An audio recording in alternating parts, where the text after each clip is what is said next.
जंग की मार कश्मीर तक। सही सुन रहे हैं आप, करोड़ों की कालीन ऑर्डर कैंसिल हो चुके हैं। 80,000 कारोबारियों पर संकट मच गए। 80,000 कारोबारियों पर संकट मचा है। मिडिल ईस्ट में बढ़ते तनाव का असर अब तेल गैस से परे हटकर 7 समुंदर पार रोजमर्रा की जिंदगी पर भी देखा जा रहा है।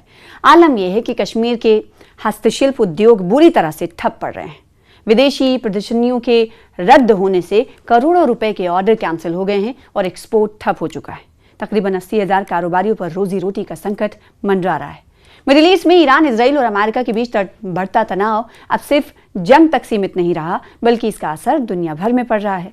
भारत भी इस जंग की मार से अछूता नहीं है। यहाँ कई राज्यों में रसोई गैस की किल्लत हो गई है, रोजमर्रा की कीमतें महंगी हो गई हैं और मिडिल ईस्ट के देशों से होने वाला व्यापार ठप पड़ गया है। कमोबेश यही हाल कश्मीर घाटी तक महसूस किया गया है। अपनी खूबसूरत रेशमी कालीन और पश्मीना उत्पादों के लिए दुनिया भर में मशहूर कश्मीर का ये इंडस्ट्री इस वक्त गंभीर संकट से गुजर रहा है। सबसे बड़ा झटका इंटरनेशनल बाजार से मिला है। चीन, यूएई और यूरोप में होने वाली 3 बड़ी प्रदर्शनियां या तो रद्द कर दी गई हैं या आगे के लिए टाल दी गई हैं। इन आयोजनों के रुकने से कारीगरों और व्यापारियों को भारी नुकसान हुआ है और एक्सपोर्ट के मौके लगभग ठप हो गए हैं। विदेशी एग्जीबिशंस के रद्द होने से कारोबारी परेशान हैं। टेक्सटाइल मंत्रालय के तहत काम करने वाली कारपेट एक्सपोर्ट प्रमोशन काउंसिल यानी सीईपीसी के आदेश के मुताबिक मौजूदा जियोपॉलिटिकल तनाव को देखते हुए कई बड़े इंटरनेशनल इवेंट्स को स्थगित कर दिया गया है, पोस्टपोन कर दिया गया है।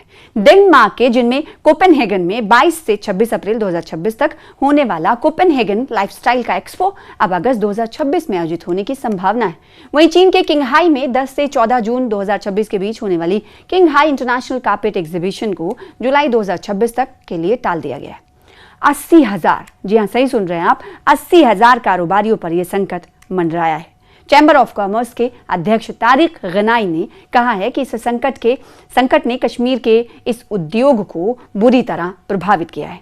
उन्होंने कहा कि चीन, यूएई और डेनमार्क में होने वाली तीनों प्रमुख एग्जीबिशंस को टाल दिया गया है और तकरीबन 600 ऑर्डर पहले ही रद्द हो चुके हैं।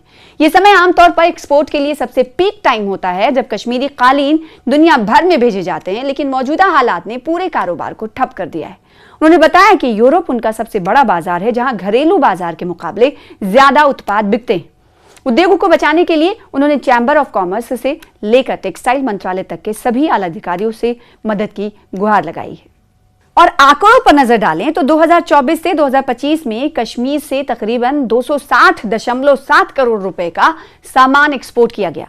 हालांकि ये साल 2022 और 2023 के मुकाबले तकरीबन 357 करोड़ रुपए कम है।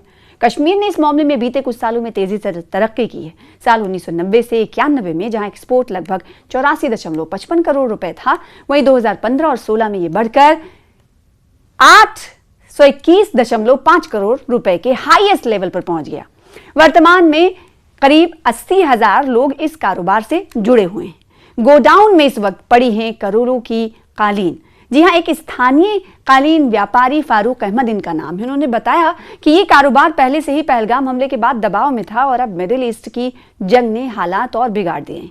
उन्होंने बताया कि प्रदर्शनियों के रद्द होने से बड़े स्तर पर ऑर्डर कैंसिल हो गए हैं और फिलहाल कारोबार सिर्फ स्थानीय पर्यटकों पर निर्भर रह गया है। ना तो सरकारी एम्पोरियम के जरिए और ना ही निजी व्यापारियों को कोई बड़ा ऑर्डर मिल रहा है। आने वाले दिनों में नुकसान का असली आंकड़ा और साफ होगा।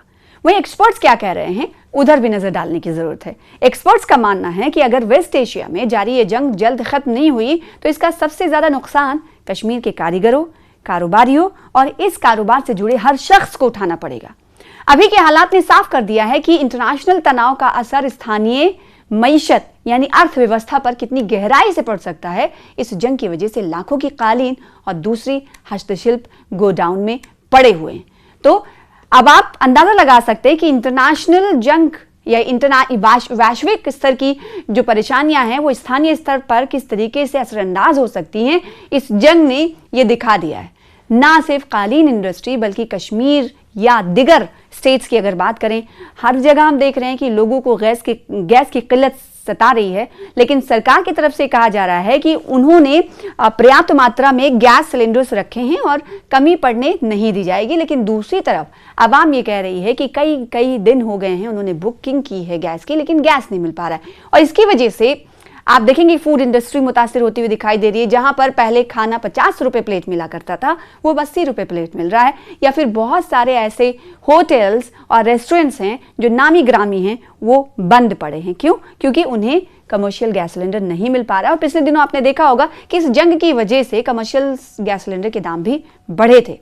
तो कहा यह जा सकता है कि हर वो इंडस्ट्री मुतासिर होती हुई नजर आ रही है जो इस वक्त वजूद में है, और कहा यह जा सकता है कि आम इंसान पर इसीलिए जेब बहुत भारी पड़ रही है।